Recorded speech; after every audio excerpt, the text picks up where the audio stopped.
Greetings, Rigil Agateiades here, and this week we celebrate the 6th anniversary of Battle Operation 2. And what's better at this time than to welcome any new players while refreshing ourselves the way of the game. So in today's video, I'll be going over the things that I think are absolutely crucial, yet not covered enough in the in-game tutorial. But first, real quick about why I love the game. You may love the graphics, you may love the unparalleled variety of playable mobile suits, but to me, what keeps me in this game is the realism it brings that cannot be found in any other Gundam battle simulators. When other games bring us all the mobile suits we love, they show them as machines that defy all laws of physics, because it's cooler that way. But Battle Operation is different. You genuinely feel like you're piloting a 60-ton machine, putting your team against the enemy team in an actual fight. You take time to turn around, you need to spot enemies yourselves, you run out of thrusters, you get knocked over. All these make it real mobile suit versus mobile suit warfare to me.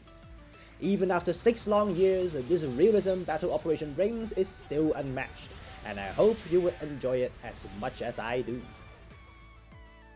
Now, to enjoy this game, knowledge is invaluable. Jumping straight into a match with only knowledge from the tutorial won't get you anywhere, which is exactly why I'm making this video.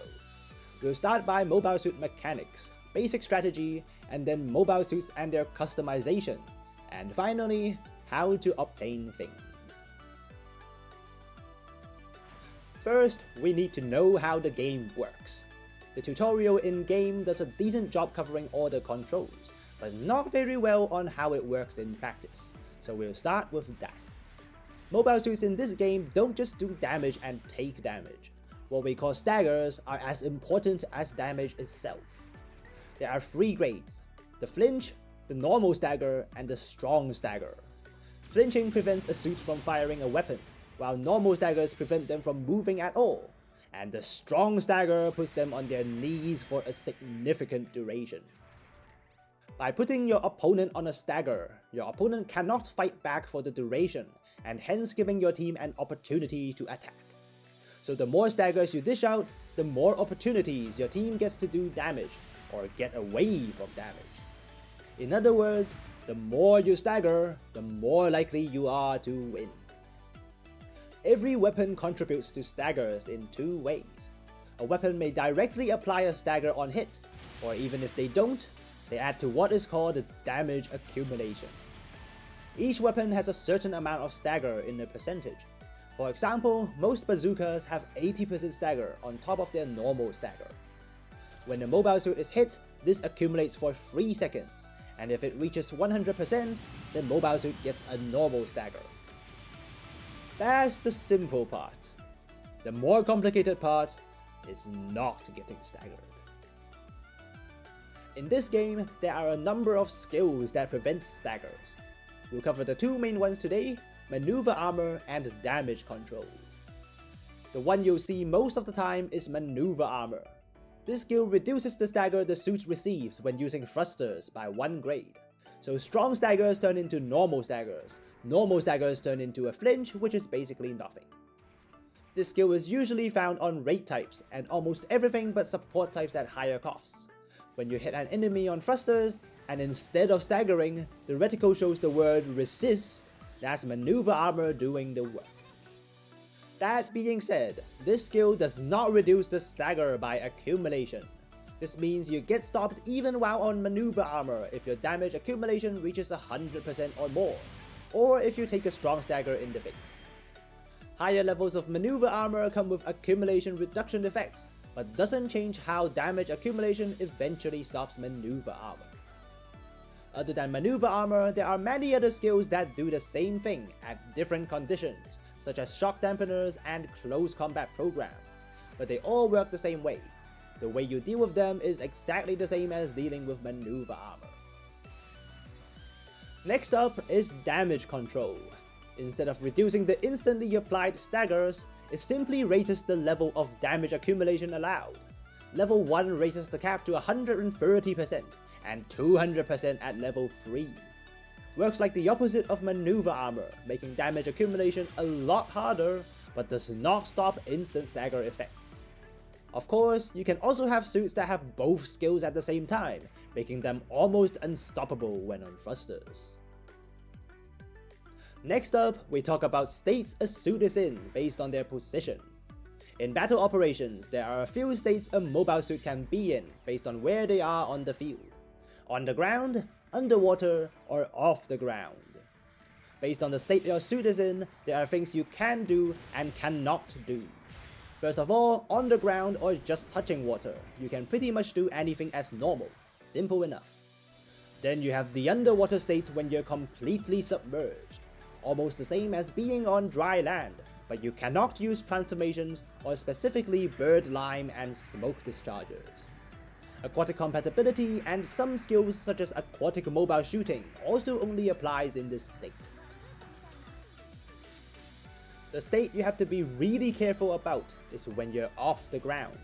This includes being off the ground in any way for any duration, even if it's just walking over a tiny gap that made you fall for a millisecond. In this state, you cannot stand still, so weapons that require standing still cannot be used. And unless you have a mobile suit skill that allows you to, you cannot use melee attacks or tackles, nor activate thrusters, nor use emergency evasions.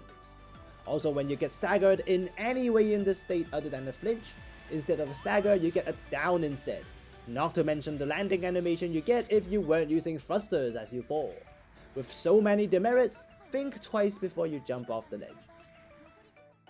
Now we move on to space. Fighting in space feels very different than on solid ground.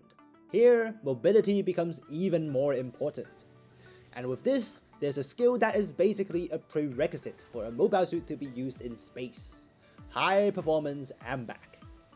This skill is important because it eliminates the motion after using thrusters. When you use thrusters in space, there's a counterbalancing motion when it ends, and that motion is essentially a whole second where you have no control over your suit. AMBAC eliminates this stagger completely, which is why it's so important, but it only does so under one condition. You have to be holding the same direction input as where your thrusters were heading. Forwards, backwards, sideways are simple enough, but remember, the same applies for both upwards and downwards. Sounds easy enough, but you'll quickly learn that it's harder than it sounds. Because the exact reason why you stop using thrusters is that you no longer want to head that way. Take some time to get used to, but always hold the same direction input all the way till the end when using thrusters, and release the thruster key first before your direction input. That way, AMBAC is guaranteed to apply, no matter what direction you're heading, and you can move in whichever direction you want afterwards without the counterbalancing motion. We covered staggers, and then covered moving around on the battlefield. Now we can talk about some basic strategies. These aren't anything complicated. Instead, they're almost like hidden rules of the game that you must follow to not be shredded every time you get into a fight. Firstly, numbers advantage. In this game, due to the nature of staggers and only how many things you can do alone, it is almost impossible to win a 2v1. So what do? You get on the side of the 2. When your teammate is fighting a 1v1, go ahead and ruin the enemy's day by making it a 2v1. When your team is slightly outnumbered in return, go make the 2v1 a 2v2. But when your team is overwhelmingly outnumbered, do not join in and run. You don't want to put your team another suit behind in score. Simple enough rule, but this leads us to the most important thing to do in this game. Wait for your team to respawn together. Whether you're dead or alive, wait for your team to respawn so that your team is at least on equal footing when the fight starts again. What does it exactly mean to wait for your team to respawn though? What if there's 3 teammates left? What if another teammate jumped in? The answer is actually extremely simple. Do not spawn. I cannot emphasize this enough. Whenever your team is behind, do not spawn. Even if your team is all alive, only half damaged, do not spawn. Because whenever you press the spawn button, they'd be all dead by the time you reach them. Be patient, wait for them to finish their thing and respawn together. If the timer runs out, spawn on foot. The last thing you want to do is get outnumbered for no reason, and the cycle begins again. Opposite also applies. If you're the last one to go down, dive in hard and don't struggle meaninglessly. That way, your team can spawn together earlier. You'll be surprised how much a lead spawning poorly can cost you, or how much the enemy could give you in fact if they spawn poorly. Spawn properly, and you will see a lot more wins even if you aren't great at the game. Here's another great tip to increase your chances in winning a fight. Take the right hand shots. In battle operations, the camera is fixed to the right of your suit. This means you have way better vision on things to your left than things to your right. For example, if the enemy is behind a wall, you can see them a lot better if the wall is on the left. But if they're on your right, you have to go all the way past the wall to see them at all. In this process, you expose almost your entire mobile suit. Because of this, choose pieces of cover where the opening is on the right, so that you can fire with your right hand, keeping your suit mostly behind cover. And perhaps more importantly, don't challenge enemies if you have to expose your entire suit to see them. Chances are you would be staggered and you would lose the trade. To some degree, this extends to the general rule of thumb in team strategy. In battle operations, it is the convention on any map to turn counterclockwise with your team. This way, you are more likely to have the right-handed shots, and you don't get left out because half your team is turning the other way. That's basic strategies done. Time to get onto the mobile suits themselves. With so many suits available in-game because they're mad enough to put more than one new suit every week, not surprised if you can't make a pick. So here's some suggestions if you're new to the game. Personally, I would recommend new players to stick to general types or close range support types. Raid types and long range support types require a lot of map knowledge, so I would not recommend using those yet. General types are your best go because they usually have more tools to handle different situations. Most of them have balancers so you can melee after thrusters, and emergency evasion to get out of trouble. Personal recommendations in the DP shop include the Gelgoog High Mobility type, Gelgoog High Mobility type Vincent Gleisner custom, Gelgoog High Mobility type Yuma Lightning custom, Gelgoog Ground type Vish Donahue custom, and the Gelgoog Marine Commander type. Jokes aside, while literally any Gelgoog not with the gigantic Rigil shoulders would do you perfectly fine and make you extra cool. The Peasant Dowage that you get at the start and the Gundam GBO2 are the best suits I can recommend to new players. Any Jagen type wouldn't go too wrong either. I certainly don't mind giving more recommendations in the comments, and remember, swap to bazookas on the Gelgoogs. If you really think shooting people are more your thing than chopping them, or your team doesn't have a support at all, you can also take a close range support type to the fight. These support types have higher mobility but shorter range, allowing them to stick with the main group of general types without being left behind. They are still as vulnerable as any other support types when left alone though. Personal recommendations in the DP shop include the Gelgoog Jaeger, Gelgoog Cannon, and the Gelgoog Ground type. Oh sorry, I mean the Gundam GBO4 and the Gym Cannon too. But the Gelgoogs can't go wrong either. We got our suits, now we need to know how to customize them.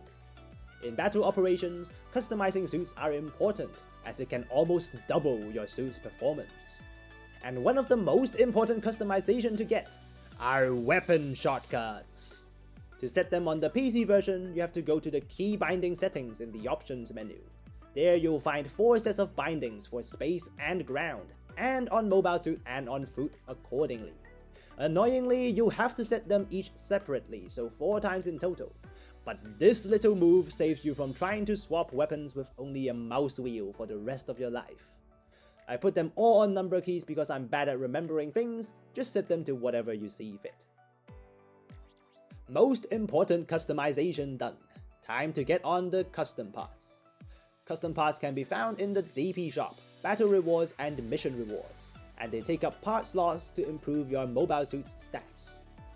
What you put in there heavily depends on your suit, but the general rule of thumb is to make them stronger at what they're good at.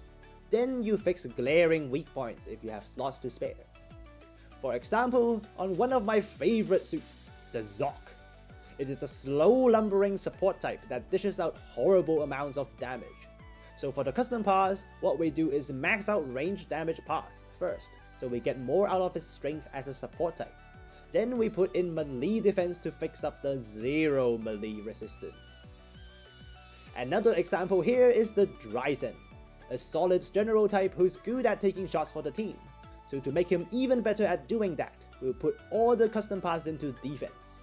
Melee is usually the priority, and then ballistic or beam depending on your cost. Finally, one last section on obtaining things. In this game, there are two major types of currencies, DP and tokens. While both of these can be obtained as battle rewards, you take years to get anything from that. Instead, there are way easier methods to get those currencies. For DP, the best way to get them is from clan rewards. Clan rewards are probably the quickest and easiest way to get DP. All you have to do is to join a clan in the clan camp in the lobby and you're set. DP is the easiest way to get all the things you need: mobile suits, weapons, and custom parts, so definitely join a clan for that. For tokens, while they are what you get from spending cash, they're actually not hard to get at all for free.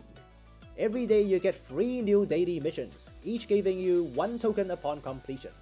Doing them usually takes 3 games, and that's 3 tokens a day. Spend them only on pools you really want, hoard them up, and you'll get everything you need in no time. Benefit of playing on PC, you get to know what pools are coming just by looking at the current console roster. And that covers all I think you need to know to play the game. Battle operations may take quite some knowledge to play properly, but now you already know all you need to know. What remains is to enjoy your time and learn from experience. If you have any questions or you have anything you want to add, put them down in the comments. That's it from me today. Happy 6th anniversary to Battle Operations 2, and latest.